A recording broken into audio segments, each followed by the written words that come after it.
하나님 아버지, 고개를 들어 하늘을 바라봅니다. 쫓기듯 바쁘게 살아가는 동안 매일 땅만 내려다보며 정신없이 달려왔습니다. 흰 구름 두둥실 흘러가는 푸른 하늘, 반짝이는 별이 쏟아지는 밤 하늘을 바라보며 땅만 보고 달려온 지친 마음이 고요한 안식과 평화를 누립니다.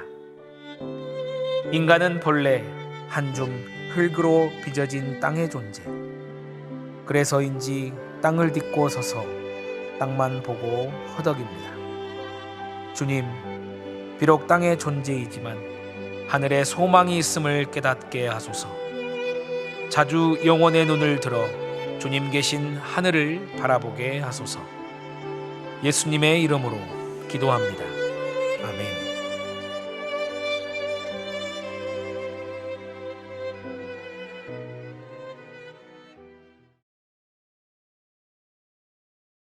다 함께 찬송가 426장을 함께 찬송하시겠습니다.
오늘 말씀은 열왕기상 13장 1절에서 34절까지의 말씀입니다. 열왕기상 13장. 보라, 그때에 하나님의 사람이 여호와의 말씀으로 말미암아 유다에서부터 베델에 이르니 마침 여로보암이 제단 곁에 서서 분향하는지라. 하나님의 사람이 제단을 향하여 여호와의 말씀으로 외쳐 이르되, 제단아, 제단아, 여호와께서 이와 같이 말씀하시기를 다윗의 집에 요시아라 이름하는 아들을 낳으리니 그가 내 위에 분향하는 산당 제사장을 내 위에서 제물로 바칠 것이요 또 사람의 뼈를 내 위에서 사르리라 하셨느니라 하고, 그날에 그가 징조를 들어 이르되, 이는 여호와께서 말씀하신 징조라. 제단이 갈라지며 그 위에 있는 재가 쏟아지리라 하매 여로보암 왕이 하나님의 사람이 베델에 있는 제단을 향하여 외쳐 말함을 들을 때에 제단에서 손을 펴며 그를 잡으라 하더라. 그를 향하여 편 손이 말라 다시 거두지 못하며 하나님의 사람이 여호와의 말씀으로 보인 징조대로 제단이 갈라지며 재가 제단에서 쏟아진지라. 왕이 하나님의 사람에게 말하여 이르되 청하건대 너는 나를 위하여 내 하나님 여호와께 은혜를 구하여 내 손이 다시 성하게 기도하라. 하나님의 사람이 여호와께 은혜를 구하니 왕의 손이 다시 성하여 전과 같이 되니라. 왕이 하나님의 사람에게 이르되 나와 함께 집에 가서 쉬라. 내가 네게 예물을 주리라. 하나님의 사람이 왕께 대답하되 왕께서 왕의 집 절반을 내게 준다 할지라도 나는 왕과 함께 들어가지도 아니하고 이곳에서는 떡도 먹지 아니하고 물도 마시지 아니하리니 이는 곧 여호와의 말씀이 내게 명령하여 이르시기를 떡도 먹지 말며 물도 마시지 말고 왔던 길로 되돌아가지 말라 하셨음이니이다 하고 이에 다른 길로 가고 자기가 베델에 오던 길로 되돌아가지도 아니하니라. 베델에 한 늙은 선지자가 살더니 그의 아들들이 와서 이날에 하나님의 사람이 베델에서 행한 모든 일을 그에게 말하고 또 그가 왕에게 드린 말씀도 그들이 그들의 아버지에게 말한지라. 그들의 아버지가 그들에게 이르되 그가 어느 길로 가더냐 하니 그의 아들들이 유다에서부터 온 하나님의 사람의 간 길을 보았습니다. 그가 그의 아들들에게 이르되 나를 위하여 나귀의 안장을 지우라. 그들이 나귀의 안장을 지우니 그가 타고 하나님의 사람을 뒤따라가서 상수리 나무 아래에 앉은 것을 보고 이르되 그대가 유다에서 온 하나님의 사람이냐? 대답하되 그러하다. 그가 그 사람에게 이르되 나와 함께 집으로 가서 떡을 먹으라.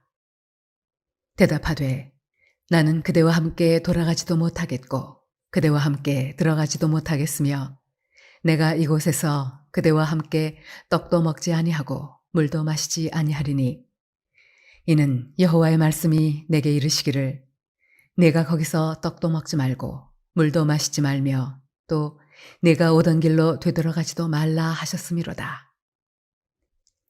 그가 그 사람에게 이르되 나도 그대와 같은 선지자라. 천사가 여호와의 말씀으로 내게 이르기를 그를 네 집으로 데리고 돌아가서 그에게 떡을 먹이고 물을 마시게 하라 하였느니라 하니 이는 그 사람을 속임이라. 이에 그 사람이 그와 함께 돌아가서 그의 집에서 떡을 먹으며 물을 마시니라. 그들이 상 앞에 앉아 있을 때 여호와의 말씀이 그 사람을 데려온 선지자에게 임하니 그가 유다에서부터 온 하나님의 사람을 향하여 외쳐 이르되 여호와의 말씀에 네가 여호와의 말씀을 어기며 내 하나님 여호와께서 네게 내리신 명령을 지키지 아니하고 돌아와서 여호와가 너더러 떡도 먹지 말고 물도 마시지 말라 하신 곳에서 떡을 먹고 물을 마셨으니 네 시체가 네 조상들의 묘실에 들어가지 못하리라 하셨느니라 하니라. 그리고 자기가 데리고 온 선지자가 떡을 먹고 물을 마신 후에 그를 위하여 나귀의 안장을 지우니라. 이에 그 사람이 가더니 사자가 길에서 그를 만나 물어 죽이매 그의 시체가 길에 버림받으니 나귀는 그 곁에 서 있고 사자도 그 시체 곁에 서 있더라. 지나가는 사람들이 길에 버린 시체와 그 시체 곁에 선 사자를 보고 그 늙은 선지자가 사는 성읍에 가서 말한지라. 그 사람을 길에서 데리고 돌아간 선지자가 듣고 말하되 이는 여호와의 말씀을 어긴 하나님의 사람이로다. 여호와께서 그에게 하신 말씀과 같이 여호와께서 그를 사자에게 넘기심에 사자가 그를 찢어 죽였도다 하고 이에 그의 아들들에게 말하여 이르되 나를 위하여 나귀의 안장을 지우라. 그들이 안장을 지우매 그가 가서 본즉 그의 시체가 길에 버림바되었고 나귀와 사자는 그 시체 곁에 서 있는데 사자가 시체를 먹지도 아니하였고 나귀를 찢지도 아니하였더라. 늙은 선지자가 하나님의 사람의 시체를 들어 나귀에 실어가지고 돌아와 자기 성읍으로 들어가서 슬피 울며 장사하되 곧 그의 시체를 자기의 묘실에 두고 오호라 내 형제여 하며 그를 위하여 슬피 우니라. 그 사람을 장사한 후에 그가 그 아들들에게 말하여 이르되 내가 죽거든 하나님의 사람을 장사한 묘실에 나를 장사하되 내 뼈를 그의 뼈 곁에 두라. 그가 여호와의 말씀으로 베델에 있는 제단을 향하고 또 사마리아 성읍들에 있는 모든 산당을 향하여 외쳐 말한 것이 반드시 이룰 것임이니라. 여로보암이 이 일 후에도 그의 악한 길에서 떠나 돌이키지 아니하고 다시 일반 백성을 산당의 제사장으로 삼되 누구든지 자원하면 그 사람을 산당의 제사장으로 삼았으므로 이 일이 여로보암 집의 죄가 되어 그 집이 땅 위에서 끊어져 멸망하게 되니라. 지금 열왕기상 13장 이야기의 배경은 북이스라엘과 남유다의 분열 왕국 시대의 초기입니다. BC 931년경에 일어난 일이죠. 솔로몬의 아들 르호보암이 이스라엘 10지파의 청원을 무자비하게 거절하면서 이제 북이스라엘 왕국은 하나님의 말씀처럼 여로보암에게 넘어가 있는 상황입니다. 오늘 말씀에 등장하는 사람들을 통해서 우리는 세 부류의 사람, 그리고 죄의 악함과 결말을 다시 한번 생각해 볼 수 있습니다. 본문에 등장하는 첫 번째 인물은 여로보암입니다. 여로보암은 하나님의 말씀을 이 선지자를 통해 직접 들었으나 하나님의 말씀과 전혀 관계없이 산 사람입니다. 오히려 하나님의 말씀을 무시하며 사는 그런 부류의 사람이죠. 성경은 그의 등장부터 오늘 읽으신 본문 그리고 그의 삶의 마지막까지 하나님이 기뻐하지 않으시는 그런 죄악된 삶을 살았음을 증거하고 있습니다. 특히 오늘 본문 33절과 34절은 그가 행한 죄악과 그의 집안의 말로가 어떠할 것인지에 대해서 말씀하고 있습니다. 33절과 34절을 다시 보겠습니다. 여로보암이 이 일 후에도 그의 악한 길에서 떠나 돌이키지 아니하고 다시 일반 백성을 산당의 제사장으로 삼되 누구든지 자원하면 그 사람을 산당의 제사장으로 삼았으므로 이 일이 여로보암 집의 죄가 되어 그 집이 땅 위에서 끊어져 멸망하게 되니라.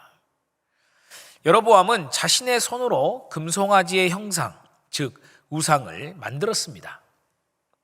또한 우상 숭배를 직접 집전하는 역할도 하였죠. 더 나아가 하나님께서 선택하신 하나님의 백성들을 죄악의 수렁으로 함께 몰아넣는 그런 범죄를 저질렀습니다. 일반 백성들 중에 원하는 사람들을 산당의 제사장으로 삼았다는 것은 처음에 자신을 따라 수동적으로 우상 숭배에 참여한 사람들을 이제는 아예 능동적인 우상 숭배자로 만들어 버렸다는 것입니다. 여로보암의 죄는 그와 이스라엘 백성들이 단순히 우상 숭배를 한 것에 그치는 것이 아닙니다. 그는 하나님을 우상과 동일시하는 신성 모독죄를 범했고 하나님께서 제정하신 제사법의 이 거룩성을 훼손하는 죄를 저질렀습니다. 12장을 보시면 여로보암이 금송아지를 만들고 그것을 여호와 하나님이라고 했습니다. 이 전능하신 하나님의 존엄하심을 무시하고 한낱 인간의 손으로 만든 이 우상 따위와 같은 위치로 끌어내리고 있는 것입니다. 또한 제사장의 직분은 이 하나님께 드리는 예배를 위해서 제정하신 거룩하고 구별된 직분입니다. 제사장의 직분은 레위 지파에게만 부여해 주신 거룩한 직분이죠. 그런데 여로보암은 우상을 숭배하는 일에 그리고 일반 백성들 중에 아무나 자원하는 자에게 이 거룩한 직분인 제사장의 자리를 내어준 것입니다. 뿐만 아니라 자신의 마음속 두려움 때문에 하나님께 예배하러 가는 모든 이들을 가지 못하게 하였습니다. 예배를 방해하는 죄를 저지른 것입니다. 그리고 그는 오늘 말씀처럼 악한 길에서 돌이키지 않고 다시 반복해서 계속해서 죄를 자행하였습니다. 그의 말로가 무엇입니까? 바로 사망입니다. 죄의 싹은 사망이라는 말씀처럼 그의 가문은 사망의 깊은 수렁에서 헤어나오지 못하고 그대로 멸망하게 되고 맙니다. 여로보암의 인생을 보며 우리는 하나님의 말씀을 듣고 회개하지 않고 죄를 계속 탐하면 그의 인생은 실패할 수밖에 없음을 알 수 있습니다. 몇 번씩이나 분명한 경고와 예언이 주어지고 있음에도 회개하지 않고 악행을 지속하여 하나님을 멸시하는 삶을 산다면 이로 인해서 자신뿐만 아니라 그의 집안까지도 멸망에 이르게 된다는 사실을 우리에게 가르쳐주고 있는 것입니다. 그 다음 두 번째로 등장하는 인물은 늙은 선지자입니다. 이 사람은 하나님을 알고 또 하나님을 경외하는 부류이지만 하나님의 사람으로 구별된 삶을 살 만큼 신앙과 헌신이 깊지 못한 사람들의 모습을 보여주고 있습니다. 성경은 이 늙은 선지자의 전체적인 생애에 대해서 명확하게 말씀하고 있지는 않습니다.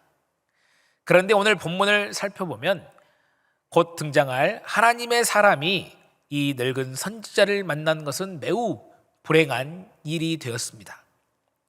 이 늙은 선지자를 만남으로 인해서 하나님 앞에 범죄하게 되었고 이로 인해서 불행한 말로를 맞이했기 때문입니다.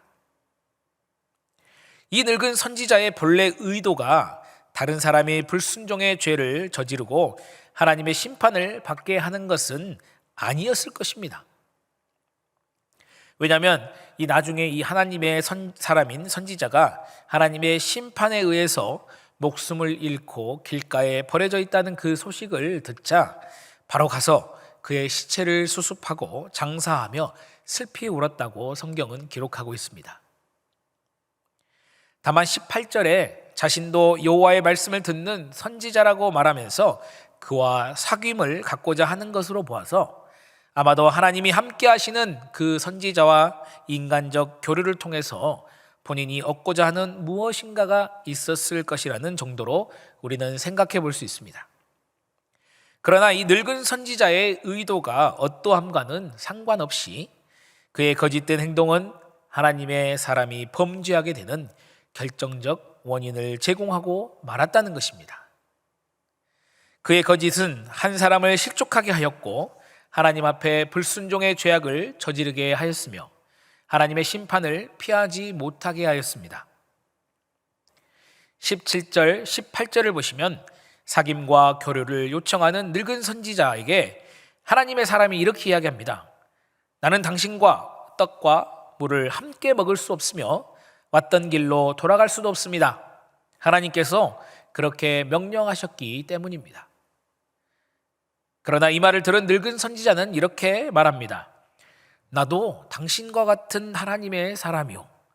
천사를 통해 하나님께서 그대에게 떡과 물을 마시게 하라고 하셨소. 이 말을 다시 생각해 보면 나도 하나님의 말씀을 들어서 아는 사람이다. 비록 하나님께서 그렇게 말하셨지만 나 같은 선지자와 잠시 떡과 물 좀 마시는 것은 괜찮지 않겠소. 나는 여로보암 같은 악인과는 차원이 다른 사람인데 어찌 나를 그렇게 그와 똑같이 보시오. 그러나 성경은 그의 말을 속임이라고 말씀하고 있습니다. 비록 하나님의 사람을 실족하게 하고자 하는 그런 비열하고 악한 의도는 없었지만 이 늙은 선지자는 하나님의 말씀을 경솔하게 받아들였습니다. 하나님의 말씀을 완전히 왜곡하고 인본주의적인 인간의 생각으로 이해한 것입니다. 성경은 이 선지자의 인생의 말로를 정확하게 말씀하고 있지는 않습니다.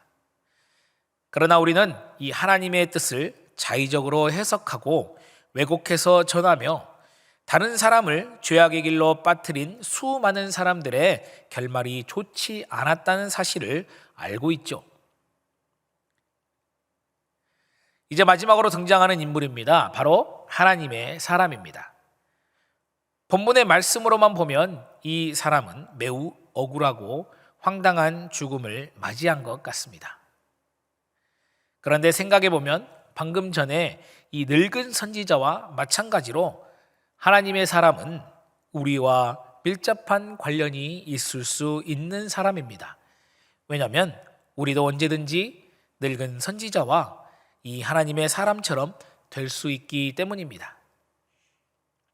이 세 번째 하나님의 사람의 인생의 출발점은 이렇습니다. 하나님의 사람이라고 소개되고 있는 것만 봐도 이 사람의 신앙이나 그의 행위가 하나님 보시기에 아름다웠다는 것을 생각해 볼 수 있습니다. 하나님의 사람이기에 하나님께서 주신 사명을 감당하는 그런 삶의 소명이 있었습니다. 그에게 주신 하나님의 소명은 바로 하나님의 말씀을 선포하는 것이었습니다. 그는 악행을 저지르는 여로보암을 찾아갔습니다. 그리고 그의 면전에서 하나님의 예언의 말씀을 선포하셨습니다. 여로보암이 가장 듣기 싫어하는 죄악에 대한 경고를 하였습니다. 여로보암 어떤 사람입니까? 북이스라엘의 왕으로서 왕위에 대한 정통성을 가장 원했던 자입니다. 여로보암은 이 다윗과 솔로몬의 계보를 잇는 자가 아니라 이 솔로몬의 신하였던 느밧의 아들이었기에 왕위에 대한 정통성 갖기를 간절히 바랬을 것입니다. 이와 같은 이유로 남유다 예루살렘에 있는 하나님의 전과 똑같은 장소가 북이스라엘에도 있어야 한다고 생각하고 우상의 산당을 만드는 것입니다. 북이스라엘의 모든 것이 다윗 왕과 솔로몬 때의 것과 같아야 한다고 생각했을 것이죠.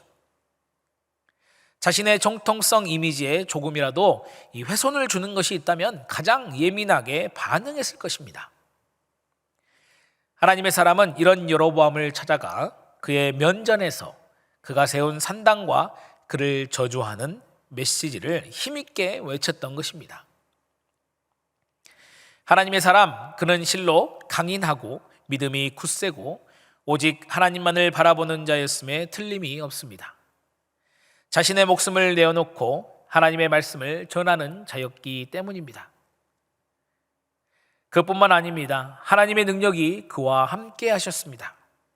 여로보암이 그를 잡으라고 명령하며 그의 손을 펼치자 어떻게 되었습니까?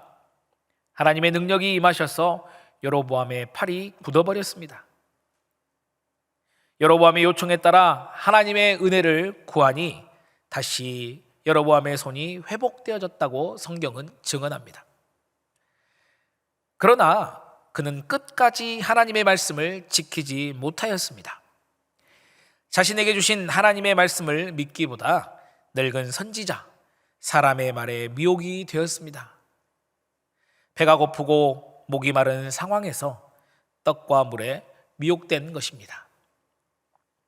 또한 늙은 선지자 입을 통해 하나님의 경고의 말씀이 주어졌음에도 회개하지 않고 계속해서 떡과 물을 탐했습니다. 23절의 말씀을 쉬운 성경에서는 하나님의 사람이 먹고 마시기를 마치자 늙은 예언자는 그의 나귀에 안장을 채워주었습니다 라고 번역하였습니다. 죽음에 관련한 이 하나님의 엄중한 예언을 들었음에도 불구하고 그는 계속해서 떡을 먹었고 물을 마셨으며 나귀까지 받아서 옵니다.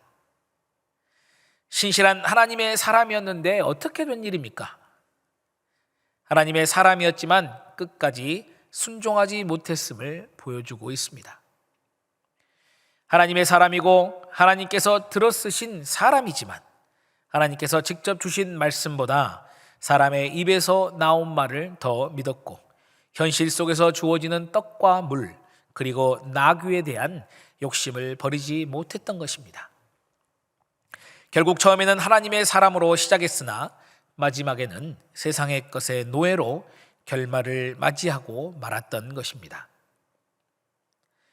오늘을 시작하는 이 아침, 이 세 사람의 삶을 함께 기억하기를 원합니다. 이 세 사람은 전혀 다른 삶을 살았습니다. 그러나 모두 죄로 말미암아 후회만 가득한 삶의 결과를 맞이하고 말았다는 것을 우리가 함께 기억하면서 항상 하나님 말씀에 순종하는 삶을 살기를 소망합니다. 오늘부터 우리 인생이 다하는 그날까지 죄와 타협하거나 죄악된 길로 가지 않기를 부단히 함께 노력하는 우리의 삶이 되기를 예수님의 이름으로 축복합니다. 기도하시겠습니다. 사랑해 주님 감사합니다. 오늘도 말씀 앞에 우리의 삶을 새롭게 결단하게 하시니 감사합니다. 성령님, 우리와 함께 하셔서 죄악된 길로 가지 않게 하시고 늘 하나님의 말씀을 붙들고 주님을 신뢰하며 끝까지 믿음의 길을 잘 걸어갈 수 있도록 인도하여 주시옵소서. 특별히 이번 주부터 시작되는 대신방 가운데 은혜를 더하여 주셔서 예배를 드리는 각 가정마다 주님의 말씀 위에 다시금 새롭게 설 수 있도록 인도하여 주시옵소서. 사랑하는 위임 목사님 영육간의 강건함을 더하여 주시기를 원하오며 오늘도 서림에 온 가족들이 주님의 영광을 이 세상 가운데 드러내는 하루를 살아갈 수 있도록 은혜를 더하여 주시옵소서. 감사드리며 예수님 이름으로 기도드립니다. 아멘.